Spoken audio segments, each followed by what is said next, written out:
మధ్యప్రదేశ్లో దుర్గామాత విగ్రహ నిమజ్జన వేడుకల సందర్భంగా జరిగిన ఘోర ప్రమాదం తీవ్ర విషాదాన్ని నింపింది. ఈ ఘటనలో 8 మంది చిన్నారులతో సహా మొత్తం 11 మంది ప్రాణాలు కోల్పోయారు.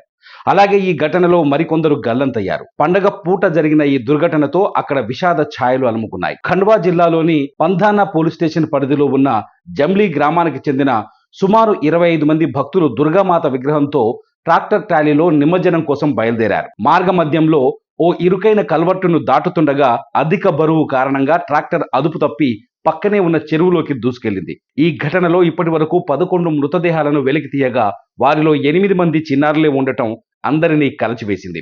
వెంటనే జిల్లా కలెక్టర్, ఎస్పీ, ఇతర ఉన్నతాధికారులు ఘటనా స్థలానికి చేరుకొని సహాయక చర్యలను పర్యవేక్షించారు. చెరువులో మునిగిపోయిన ట్రాలీని బయటకు తీసేందుకు ప్రొక్లైన్ ఉపయోగించారు. గల్లంతైన వారి కోసం గజ ఈతగాళ్లతో గాలింపు చర్యలు ముమ్మరంగా కొనసాగిస్తున్నారు. ఈ దుర్ఘటనపై మధ్యప్రదేశ్ ముఖ్యమంత్రి మోహన్ యాదవ్ తీవ్ర దిగ్భ్రాంతిని వ్యక్తం చేశారు.